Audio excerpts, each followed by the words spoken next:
Manchester United, a name that once sent shivers down the spine of Europe. Now Ronaldo, a long way out. What a goal! Not too far out for him. For decades, they were not just England's biggest club, they were a global empire, a machine of glory that devoured rivals and built legends. Goals. Nani. Under Sir Alex Ferguson, United conquered everything. 13 Premier League titles, 5 FA Cups, 4 League Cups, 2 UEFA Champions Leagues, a UEFA Cup Winners' Cup, a FIFA Club World Cup, 10 Community Shields, and even an Intercontinental Cup. The numbers were absurd, the dominance unquestionable.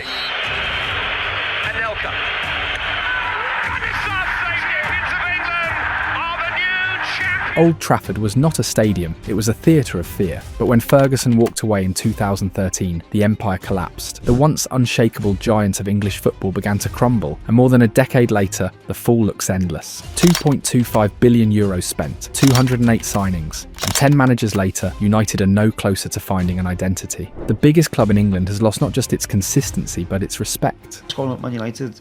This is not Man United. I don't recognise the whole football club. I don't see players fighting, I don't see character, I don't see desire to win, I don't see ability, I don't see match winners, nothing gets me off my feet. I go into a game watching, expect... Think about it. They tried everything. Proven winners like Jose Mourinho, who had conquered Europe with Porto and Inter. Revolutionary minds like Erik ten Hag and Ruben Amorim, men who had humbled giants with tactical brilliance. Even sentimental choices like Ole Gunnar Solskjaer, a hero of 1999, were given the chance to restore glory. Every single project collapsed, leaving behind only disappointment and questions. The same story repeats with the players. Superstars of global reputation, Zlatan Ibrahimovic, Radamel Falcao, Angel Di Maria, Paul Pogba, all arrived to fanfare and all failed to deliver the transformation promised. Manchester United. And who's your favourite player? None of them, they're all rubbish. And worse, academy talents like Marcus Rashford shine only in flashes, never reaching the consistency expected from the badge they wear. And now his talent shines far from Old Trafford. United has become a paradox.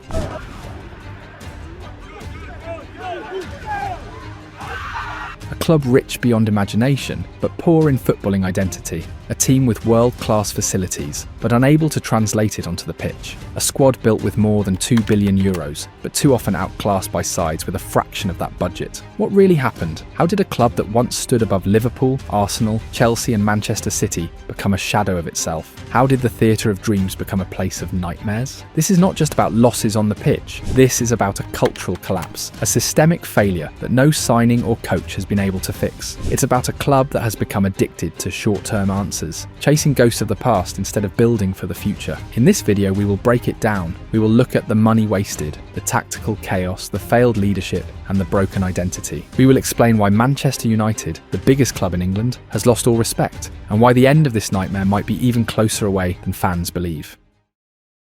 Since Sir Alex Ferguson's farewell, Manchester United have become the embodiment of waste. Only Paris Saint-Germain and Manchester City have spent more money than the Red Devils in the last decade. But the difference is brutal. While those clubs built dynasties, United have built excuses. The numbers are staggering: €2.5 billion spent on transfers, and yet the club has only recovered €589 million from sales. The net deficit, €1.46 billion, more than any other team in world football. That figure alone tells a story of chaos, poor planning and desperation. And what did all that money buy? Names that should have changed the club's history, but instead turned into symbols of failure. Paul Pogba for €105 million, expected to become the new midfield leader, left on a free. Romelu Lukaku for €85 million, gone within 2 years after never truly fitting in. Angel Di Maria, €75 million, who lasted one miserable season. Casemiro at €70.6 million, an expensive short-term fix. Even Cristiano Ronaldo's return for €17 million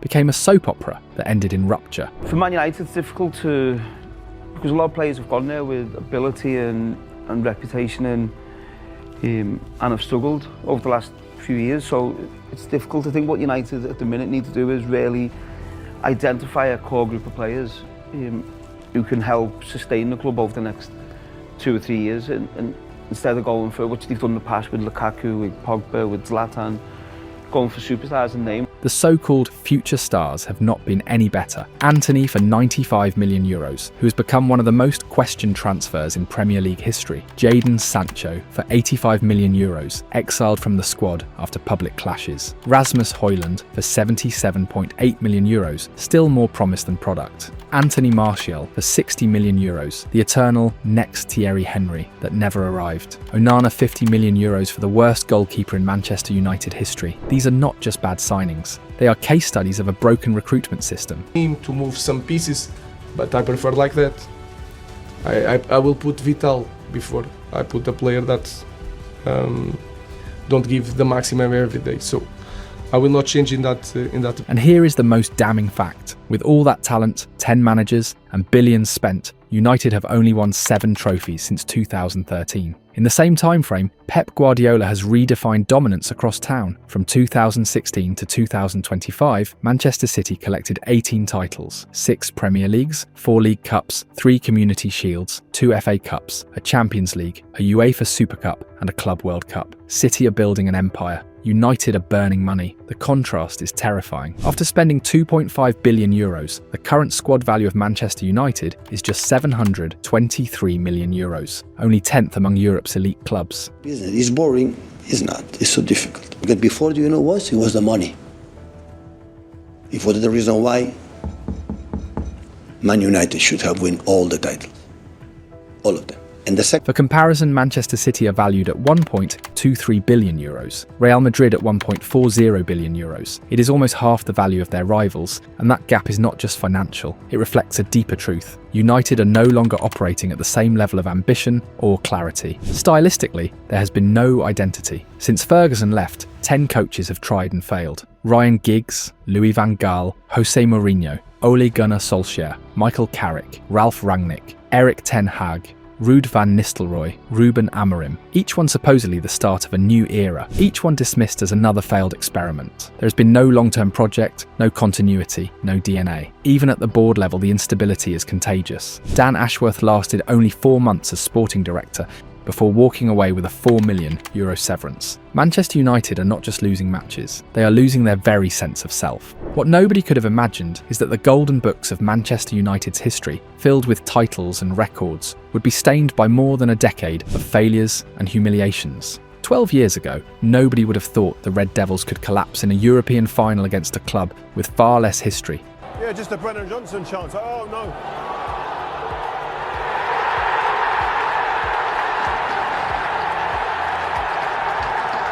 And no recent silverware. But it happened. Tottenham Hotspur ended a 17-year trophy drought by beating United in the Europa League 2024/25. And it didn't stop there. No Hollywood scriptwriter would have dared to invent what came next. United losing to Grimsby Town, a 4th division side, in the Carabao Cup 2025/26.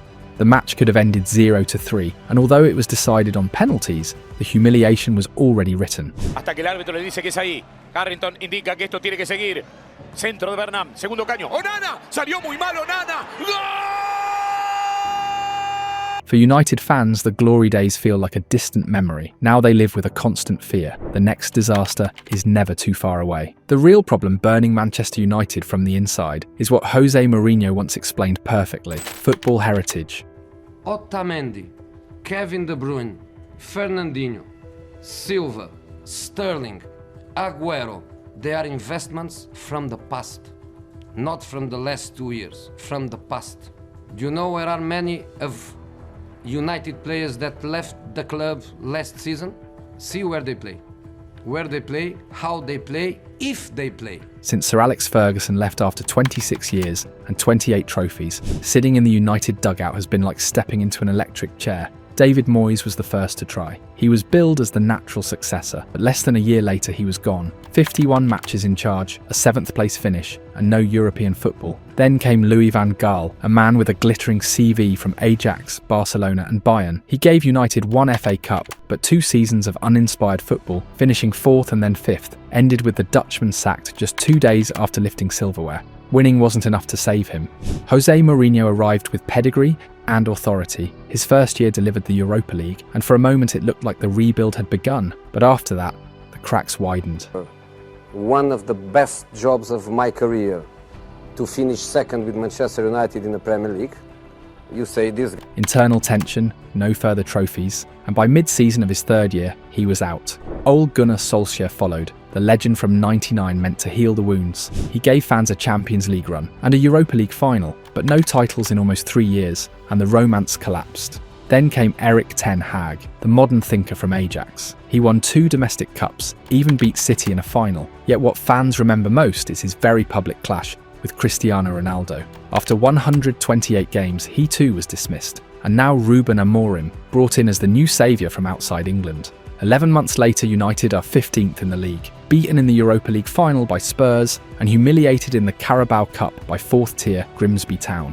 The story repeats itself, every coach chewed up by the Old Trafford machine. Ruben Amorim is, by every number available, the worst manager in Manchester United's long history. He owns almost every negative record you can imagine. Most goals conceded, fewest wins, most defeats. The entire catalogue of failures belongs to him. In 33 Premier League games, his United have managed just 9 victories, alongside 7 draws and 17 losses. That's a win rate of 25.8%, the lowest for any United manager since the Second World War. Add a negative goal difference of -14, and the picture becomes painfully clear. This team is broken on both ends of the pitch. But here lies the real interest. Amorim is not only failing because of his own stubbornness, he is the pure product of football heritage. He has absorbed the toxic legacy left by every failed project since Ferguson's departure. United doesn't just change managers, it multiplies their flaws. Amorim is the final form of that downward spiral. From the start, he made it clear he would not change. There is no second way, he said proudly in his very first press conference. Results have collapsed, yet his 3-4-3 positional obsession remains untouched. Just last week he doubled down, insisting that not even the Pope could convince him to alter his system. No. No one, not even the Pope. This is my job, this is my responsibility, this is my life. So I will not change that, but I will change the system. There will be an evolution, but we need to make all the good steps. And United is sinking, and its captain refuses to move the wheel, even as the iceberg looms ahead. His football is rigid, a 5-2-3 structure that locks players into zones. Full-backs stay wide, midfielders stay central, rotations are minimal. The idea is to overload flanks with an extra man and break through with carefully drilled passing routines, what coaches call the up-back-through pattern. In theory, it's efficient. In practice, it has become utterly predictable. Defences have learned how to neutralise it. Teams mirror United's shape with 5 defenders, cut off the wide overloads, and suddenly the whole system is reduced to dull, repetitive passing with no penetration. Grimsby Town, a 4th division side, exposed this perfectly in the Carabao Cup. They ignored United's midfield and pushed all their energy into blocking the wings. The result? United were suffocated, clueless, and embarrassed. And so the cycle repeats. Amorim's United are predictable, blunt, and brittle. A carbon copy of Ten Hag's failures, of Van Gaal's failures, of every failed experiment before. Amorim's biggest crime is not just his tactics, it's the players he refuses to trust. The suspension of Casemiro against Chelsea opened the door for Kobbie Mainoo, a midfielder raised at Carrington and seen by many as the future of the club. But instead of giving the teenager his first Premier League start of the season, Amorim once again chose Manuel Ugarte. The Uruguayan works hard, but he doesn't have the technical ability, vision, or composure of the England international. But here's Kobbie Mainoo!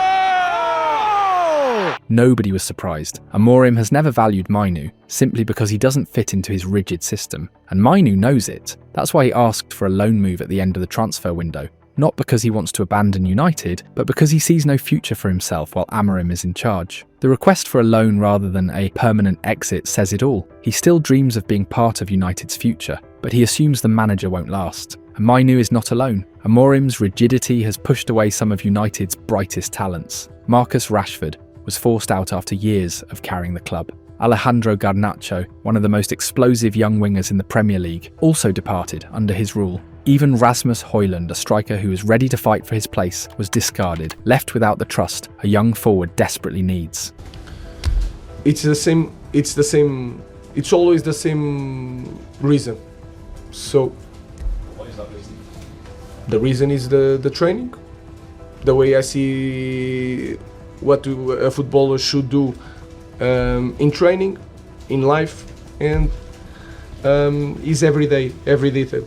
So if things don't... This is the pattern, the toxic football heritage repeating itself. Ten Hag did the same with Cristiano Ronaldo, the GOAT frozen out until the relationship collapsed. David Moyes and Louis van Gaal gave Javier Hernandez barely any minutes at the peak of his form, only for him to shine elsewhere. Amorim has repeated many times that his system is not the problem, and in some cases he's right. His 3-4-3 is not the reason Andre Onana or Altay Bayındır gifted goals to opponents, sometimes straight from corners. Tactics cannot explain Harry Maguire being caught out of position by Igor Thiago against Brentford, or being burned for pace by Erling Haaland in the Manchester derby. The same goes for Bruno Fernandes missing penalties against Brentford and Fulham. No formation can account for a captain losing his nerve from the spot. But here's the issue. These mistakes keep happening under Amorim's watch, and when patterns repeat, the manager cannot simply shrug them off. He has to take responsibility. His own words reveal the cracks. The goals we conceded today, we worked on them all week. It's frustrating. I see the lads in training, but sometimes in games when it gets really tough, they are not the same. That's the pressure of this club. Amorim admits what many already know. The shirt of Manchester United weighs heavier than almost any in football, and that is the cruel truth of United's football heritage. For over a decade, players have come and gone, but too many collapse under the expectations. Anthony never justified his price tag. Rasmus Højlund looked promising, but buckled when the spotlight grew harsh. Angel Di Maria, Radamel Falcao, even the great Zlatan Ibrahimovic at times all failed to meet the standard for different reasons, from confidence to injuries. This is the heritage of failure, a cycle where talent arrives, but the pressure devours them, and United, instead of filtering better, keeps repeating the same mistakes. The shirt is heavy, the expectations are crushing, and until the club fixes how it recruits and supports players, Old Trafford will remain a stage where stars stumble rather than shine. But the most toxic football heritage that Ruben Amorim ultimately has: negative comments, negative atmosphere. Amorim is not the first coach to struggle at Manchester United, but he might be the most toxic voice the club has had in the post-Ferguson era. Not because of his tactics, but because of his rhetoric. Back in his first press conference in November, he sounded optimistic, claiming he believed in the squad. Yet within weeks, that belief was gone. After the defeat against Brighton in January, he branded his players. Since then, every press conference has been a storm of criticism. We are being the worst team, maybe, in history of Manchester United. Yes, his words are bold, the kind that many managers avoid saying out loud. But instead of sparking a reaction, his comments have destroyed confidence. Pointing to United's history as a burden might be true, but hammering that point has only deepened the cracks. After the humiliation against Grimsby, he openly admitted the players spoke very loudly and added the infamous line. He even revealed that he considered resigning in February. And yet, weeks later, he insisted he would never walk away, leaving the club trapped in his contradictions. If United want to clear the air at Old Trafford and Carrington, his departure looks inevitable. Because right now, the negativity is bigger than the football. And this is not new for United. It echoes the Special One heritage. Jose Mourinho once used the same strategy: blaming, pointing fingers, creating enemies inside the dressing room. His clashes with Paul Pogba tore United apart, just as they had broken Roma, Fenerbahce, even Real Madrid before.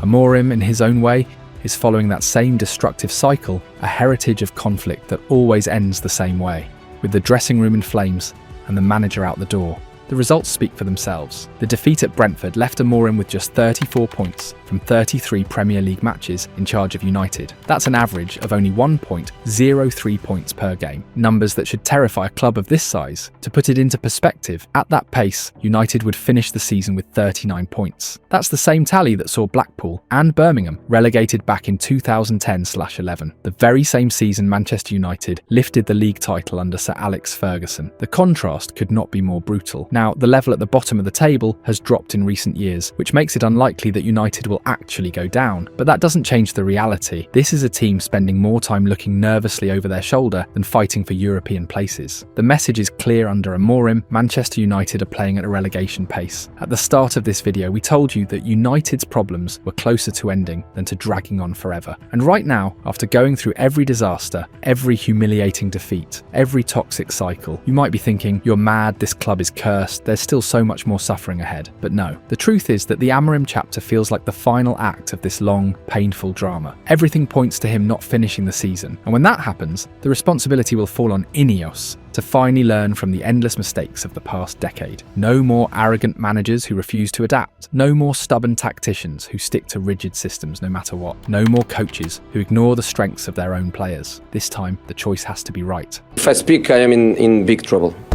3 for me and 2 for them. Respect, man, respect. I'm not feeling the pressure, no. You cannot put pressure on me. See where they play, how they play, if they play. Please don't. The links with Gareth Southgate are real, and his man management skills could stabilise the squad. Even a profile like Xavi Hernandez, with his fresh vision and focus on possession football, could offer the United identity that has been lost since Ferguson left. Whoever comes next, they will inherit a squad that is far stronger than the table suggests. Look at the transfer market moves. Brian Mbomo already looks like he was made to play in red. Matheus Cunha is electric and unpredictable. Benjamin Šeško is a raw diamond who could shine brighter than anyone in the Premier League. And Senna Lamens, still strangely unused, has the tools to become a top keeper. And it doesn't end there. United still have young cornerstones who can define a new era. Kobbie Mainoo, Lenny Yoro, Matthijs de Ligt, Amad Diallo. This is not a squad short of talent. The one area that still feels like a weakness is the midfield engine, but the route to fix it is already clear. Carlos Baleba remains interested in joining, and with the right coach he could be the missing piece that turns this puzzle into a complete picture. So yes, the sky over Old Trafford is grey. The stadium still feels heavy with the ghost of bad decisions, wasted money and wasted years. But listen closely, the port is near, the storm is almost over, the players who could not handle the shirt are gone. The new arrivals finally look like United players, and once the right captain is at the helm of this ship, the direction will change. United fans, it's been 12 years of pain, but this is the closest the club has been to a real turning point. The suffering has been long, the mistakes countless, but the foundation is here. Good days are coming.